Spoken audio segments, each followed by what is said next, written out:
Hello folks, this is Ben Gessel. I'm going to, in this video, kind of give you a little bit of an update on my music studio, how all my students are doing on piano, and I have now two horn students and a composition student.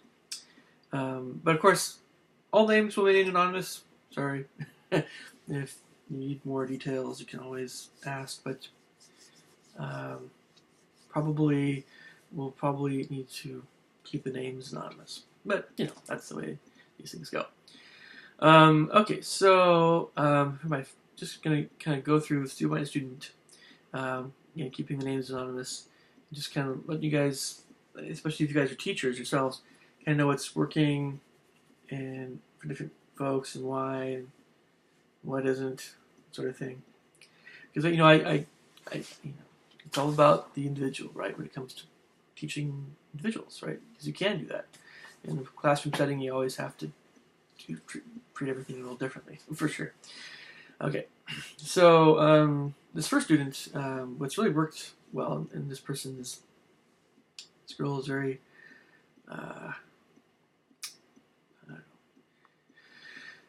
shy and soft-spoken, and was very cautious, when we were starting, and was tough on herself if she couldn't play something well.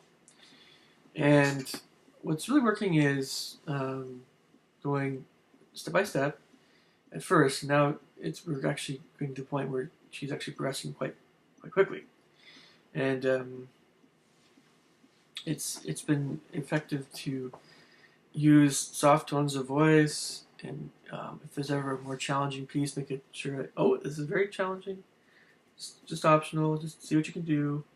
But to give her those kinds of things here and there, kind of, give her a little bit of a challenge. But the first time I tried doing that, it was tough. It was hard, very hard for her. But anyway, sometimes with those students that are particularly sensitive, you just have to use a soft voice and say, it's okay, kind of stuff. But you really do. Okay, next student here, it's been no problem.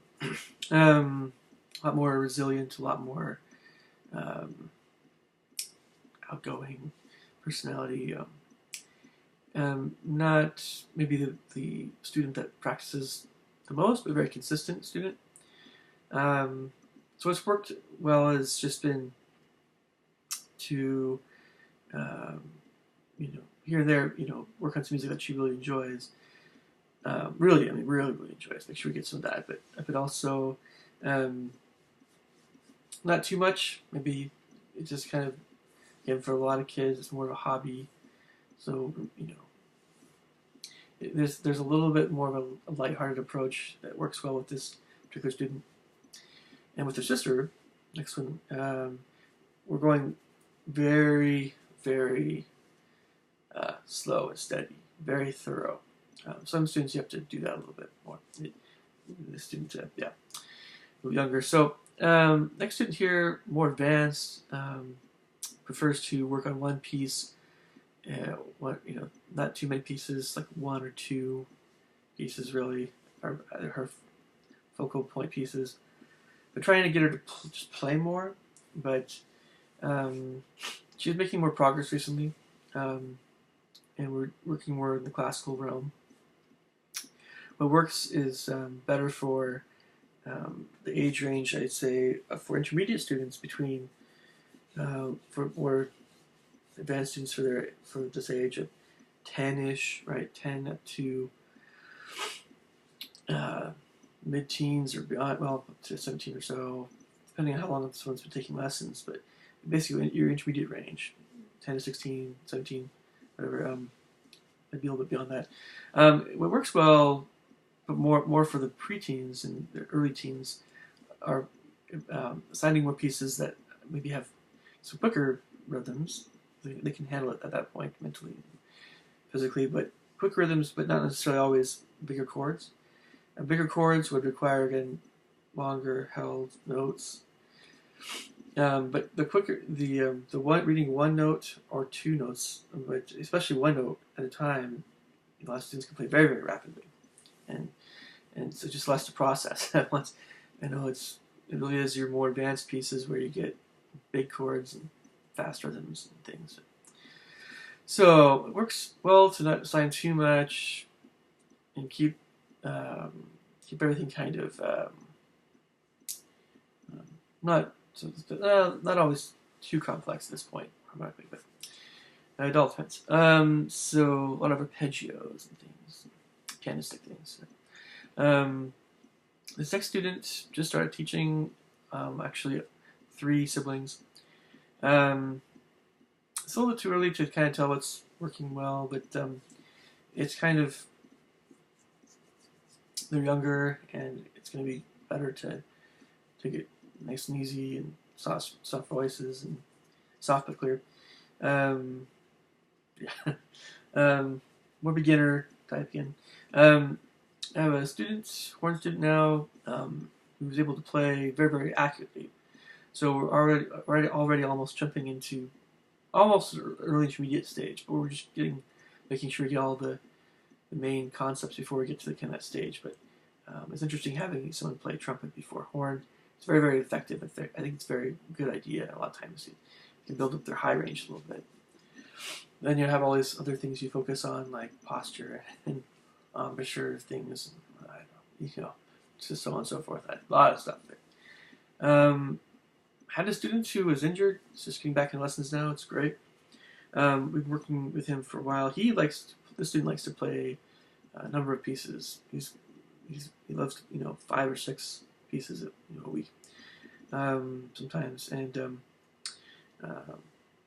yeah, he can focus pretty well, longer lessons. So I've been just kind of again, younger students is a little bit sensitive in some respects, but it definitely helps to be very thorough with the student. Anyway, another student here has been quite gutsy and brave when it comes to playing faster. She's fearless when it comes to playing faster rhythms and harder music, and that's why she's one of my top students. And this has been an interesting student to teach. She does very, very well in many areas of life, but a real drive right there.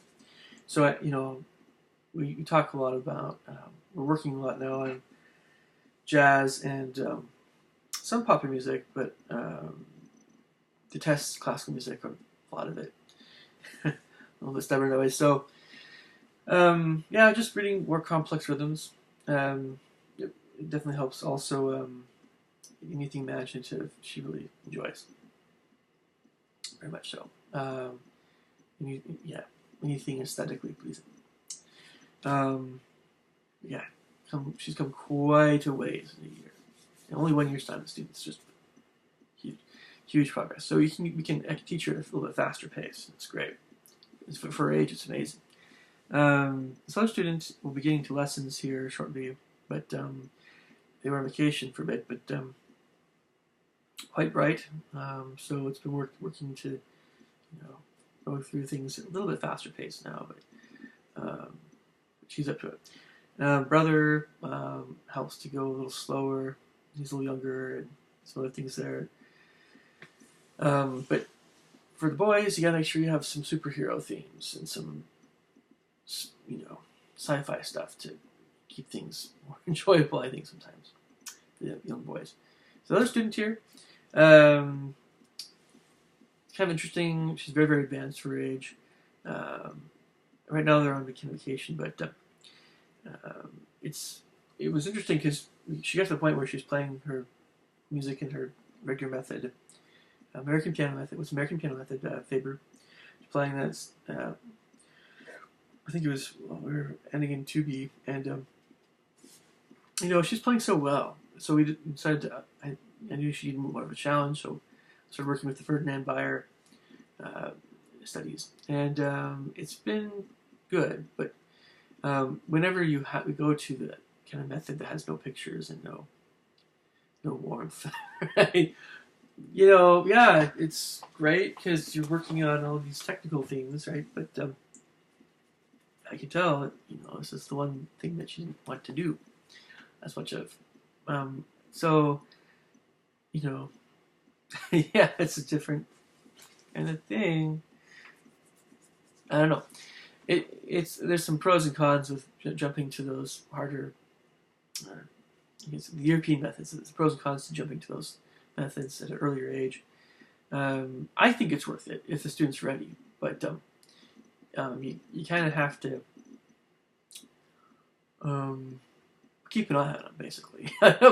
You just keep an eye on the student. If the student's engaged, right? If they're engaged. Okay, this other student, I've been teaching him for quite some time, and his brother a while back as well.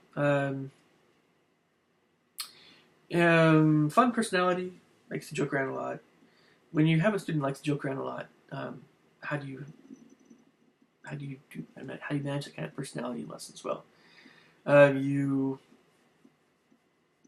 joke around with them a little bit too. Sure, you don't want the entire lesson to be just joking, of course. But here and there, yeah, absolutely. Maybe if he wants to major in music and at some point in the future, and he's 18, 19, maybe a few years beforehand, maybe he can kind of knuckle down and be, work on things a bit more focused, maybe a little bit before then. But, even teachers and professors in college will still do a little bit of that as well. It's just, you want to, at some point, students like that need to let the teacher have this is what we're going to do. And if a student like that has an especially serious teacher, it doesn't really, it can work out well if the student has more passion for music, and the student is more mature, or, they're older, an adult, that sort of thing. It doesn't always work well for teens, depending on the situation. But at some point, yeah, the student has to say, oh man, I'm going to have to do this or not. So they either buckle down and, or they don't.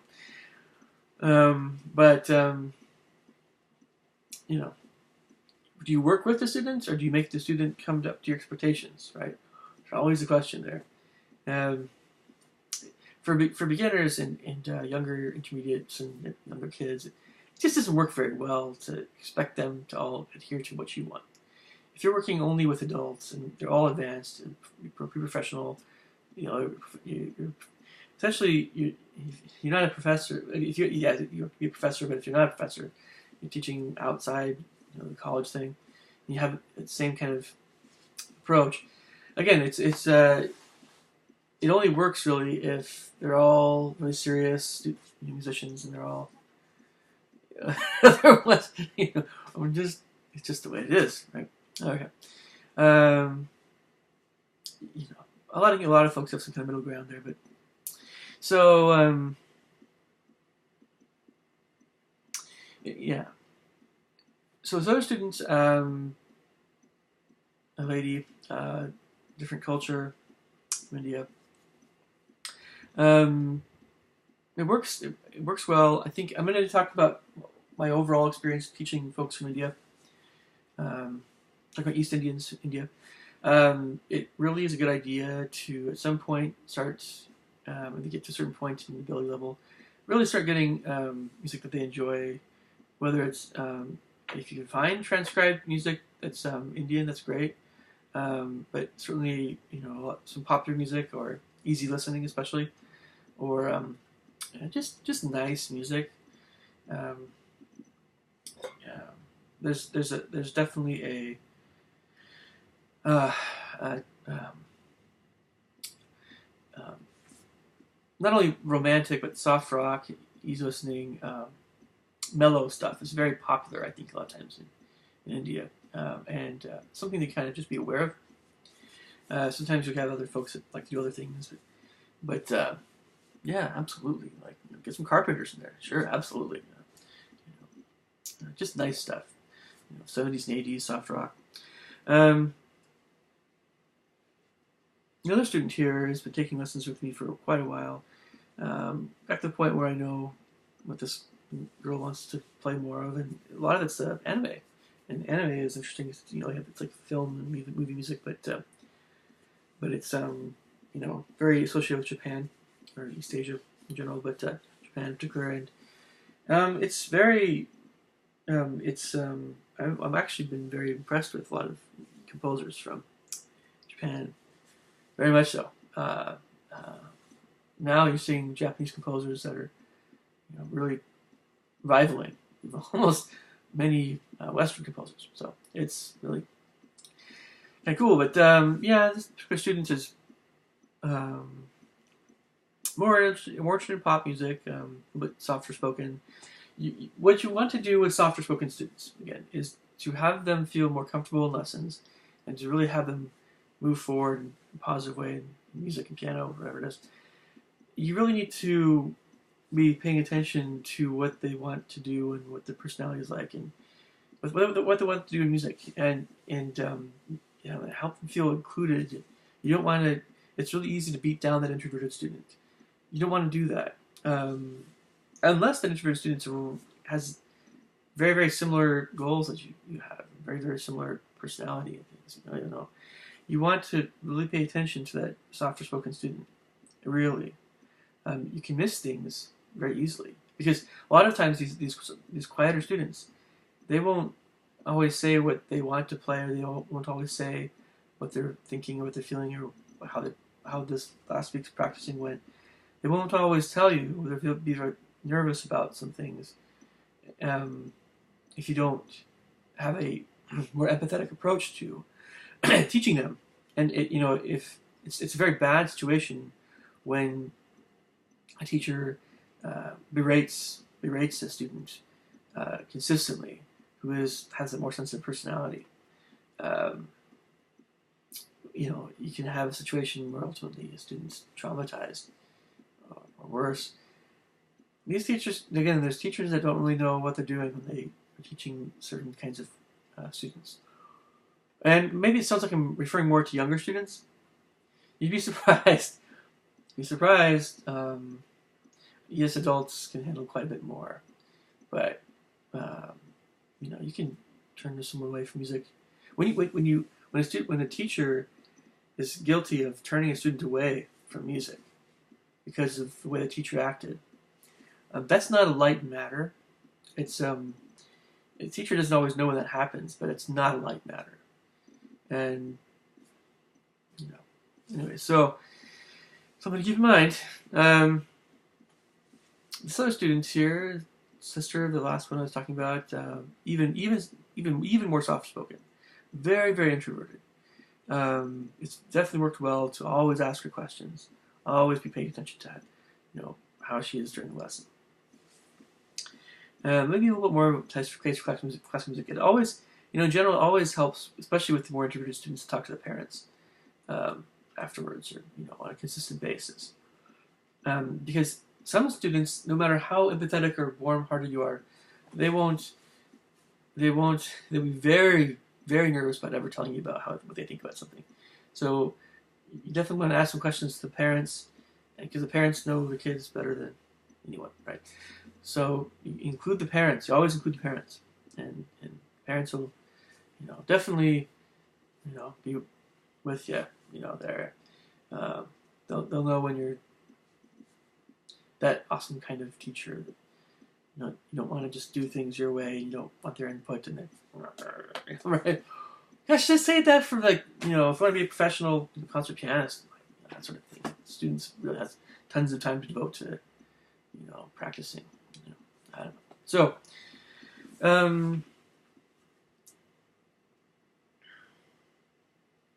okay. This other horn student, it's been great working with him.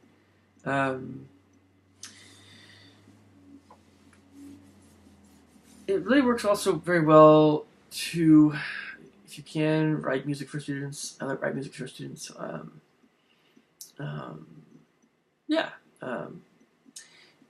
I've had to work with this horn student, by the way, quite a bit regarding developing his ear for just pitch, being able to play accurately.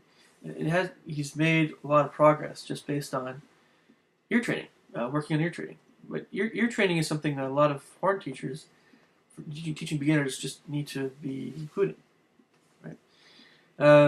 This other student here, I know, again, sounds repetitive, but I have a lot of different students here.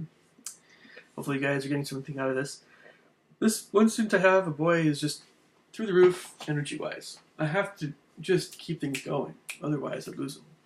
And it definitely helped to include some more popular music recently. It's very easy, though, to lose certain boys, especially when you're working on very music that you know is going to be more of a drudgery. Just doesn't work with some boys very well at all. So you have to kind of maybe use a few five-finger or big note popular books they want to play. Get some games in there, music theory games kind of thing. I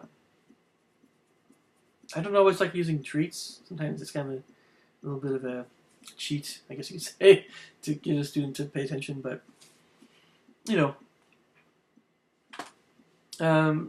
depending on the treat, it's not too bad, but at some point, it's not the most effective thing, I think. But another student here I have, it's been tough because the student has, this girl has, I think, progressed quite a bit, and I moved her forward a little quicker.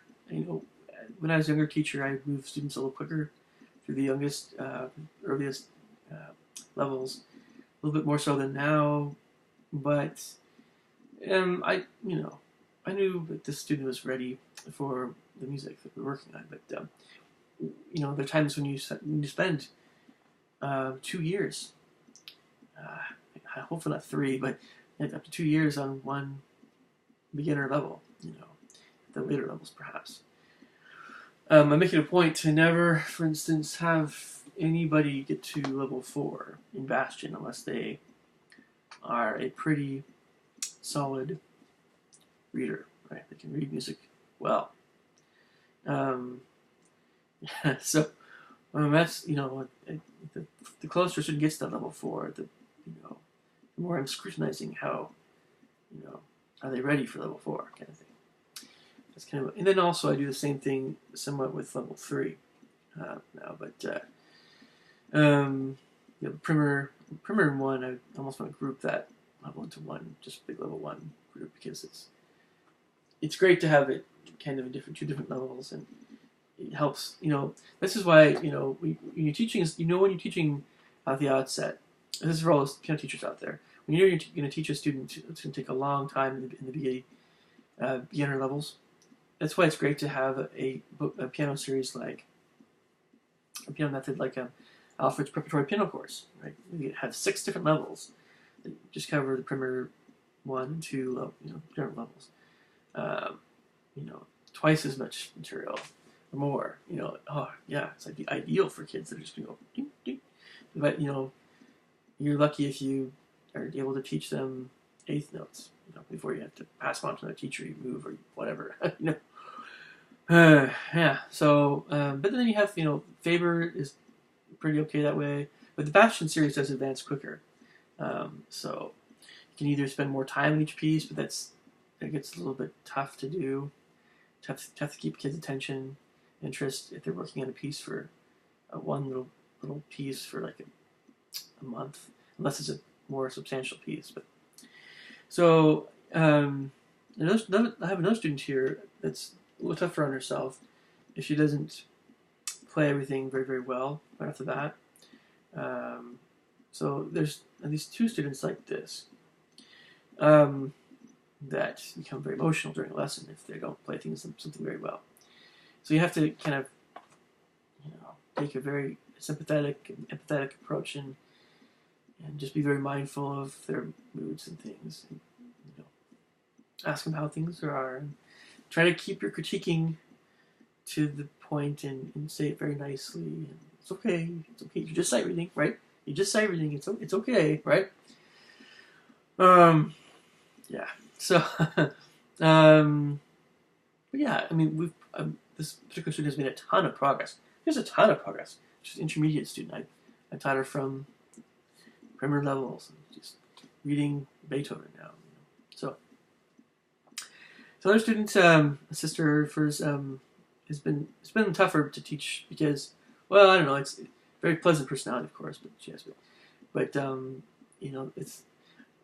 it's always there's always a question of, is the student really understanding what you're teaching them, and is it just an additional training wheel, or when you take the training wheels off, is she ready to go?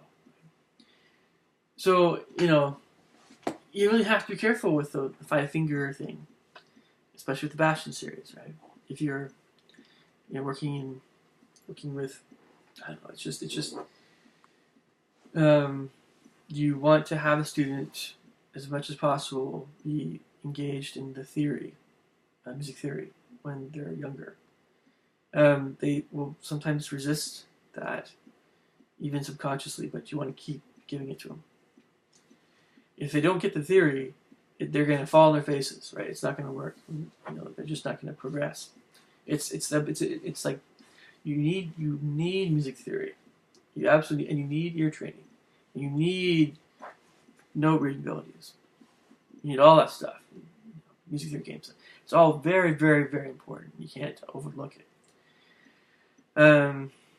So we've had some successes though, but this student has been tough to teach, just in terms of my approach to having her learn things, and just getting a lot of people, it's just a question of reading ability. Can you help someone's reading ability improve?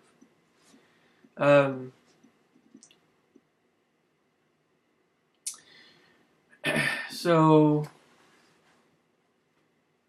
another student here, it's been ideal to teach. Some students you can just give them anything. It's been a joy to teach this, a true joy to teach this one student. She's progressing very, very, very fast, very, very fast, and absolutely loves what I love. It's just an ideal to teach. Sometimes you get those that just like, they just click with you, right? Yeah, so very, very similar to my own personality. This is with the student. Another student here, very, very young. When you're teaching, when you teach, sorry, when you're teaching the 6 and 7 year olds, I've learned don't tend to teach younger than 6 unless a kid has extraordinarily high IQ. I just don't do it. I don't teach 5-year-olds. I don't do Suzuki method. That's fine if some teachers do that. That's not what I do. But when you're teaching the little guys, it's fine to be a little bit cutesy, a little bit, right? Yeah, if they're wearing a Superman suit, ask them, what is Superman? What's the Superman theme, right? Absolutely. I mean, that's just, it's kind of a no-brainer for those teachers that teach little guys, especially after a while. Yeah, either you'll do that naturally, or you'll like, or maybe this would be a good thing. Yeah. I mean, look, lessons for most kids, it's going to be a hobby. It's going to be for fun, right? But fun is also learning. It's fun and learning. They very much associated with each other with music. You want both. You definitely want both, but definitely want fun. And when it comes to the little guys, you do. Yeah. All right. So, this other student here. Well, so I think this is kind of a sorry. Something about let's say boys, right? I don't know. Some boys, well, there's almost an athletic approach sometimes. Not always just an athletic approach, but there's a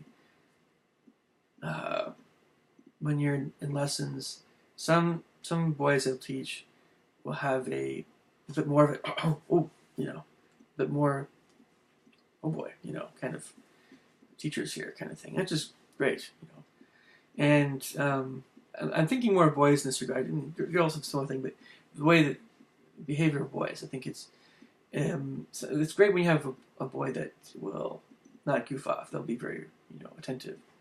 And a lot of it has to do with the way the parents are. Or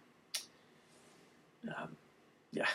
And so it's great when you have parents that have, a bit more like rules, that they want for their kids. Or the parents will do the disciplining. You don't have to do disciplining. I love that. It's great. But it's interesting when you have, again, it's more of a, if you have a student that is a cross-country runner, right? They're a runner. They're really lean, really skinny. They're all muscle and bone, right? But they're not for cross-country folks, not necessarily, they're very skinny. It's interesting when you have that kind of student, and I was like that, especially when I was younger, more, as in high school. But it's interesting when you have that kind of students. They come into lessons. It's great to make those analogies between sports and music, between running a 3-mile. I remember doing that, the 3-mile runs, and these long pieces.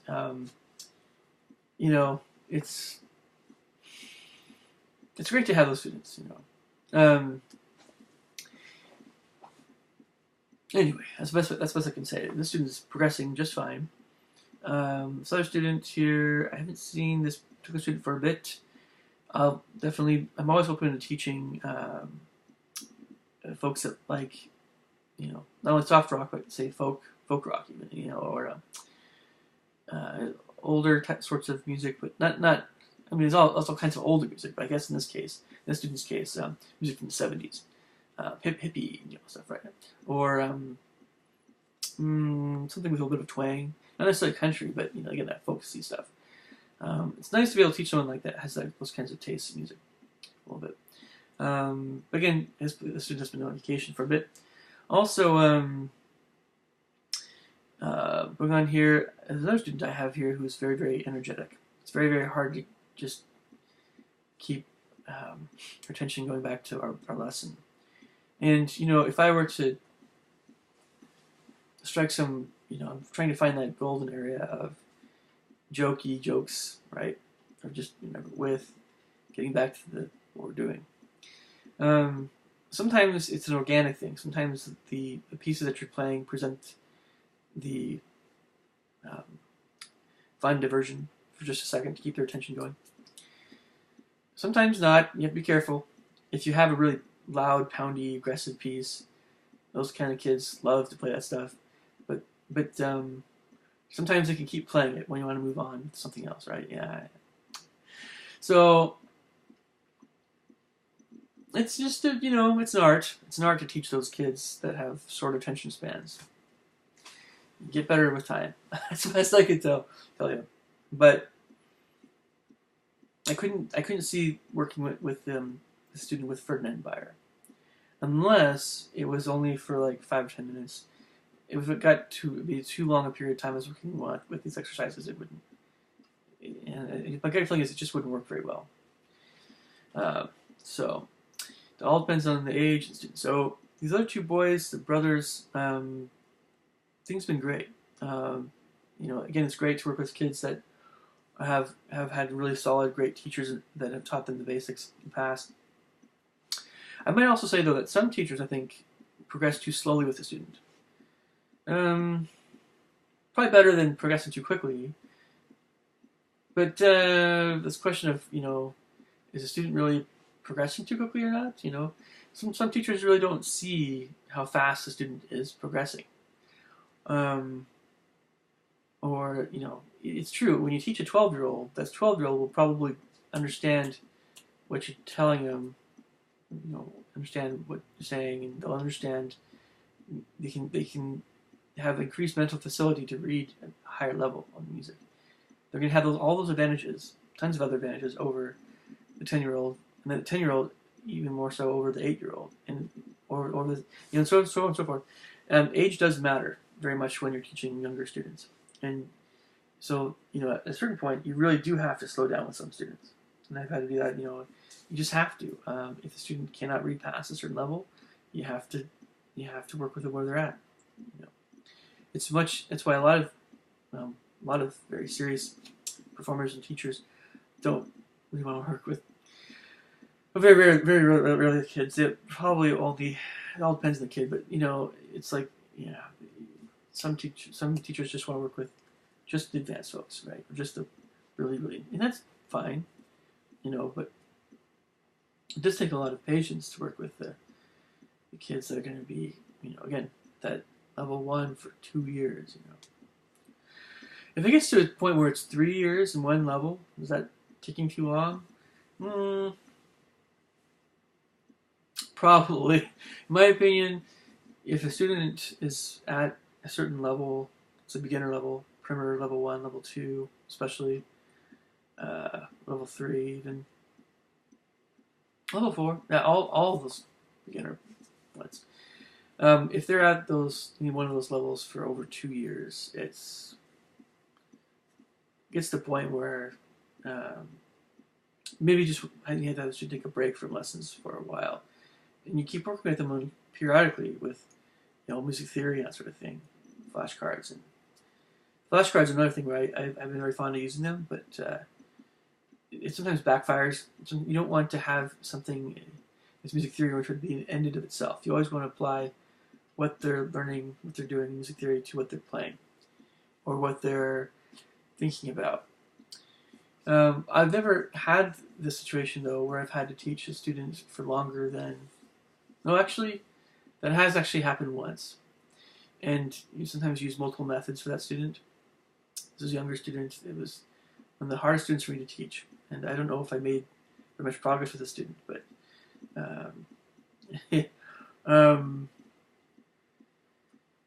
yeah, I did teach this one student at the same level for basically 2.5 years.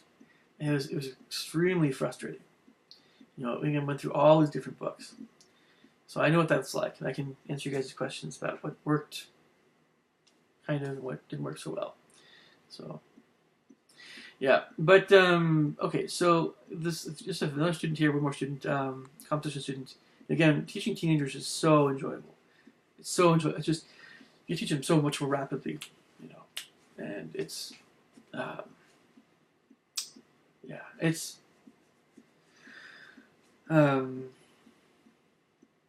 much more of a pleasure in a musical sense, to teach, obviously. And so this has been very much the case with the students, and when they're not as prepared, for the most part, a lot of times it depends on what it is, but I'm like, it's not a big deal, right? When you say it's not a big deal, they're not going to work very hard at it.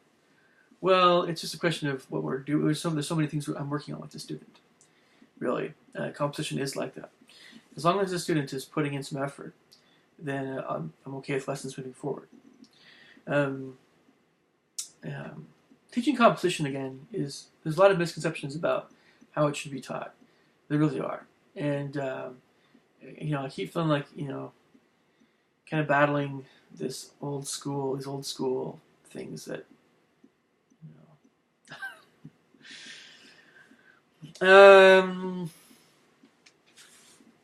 Milton Babbitt, I am not. I'll put it that way. The avant-garde is... Yeah. Anyway, all right.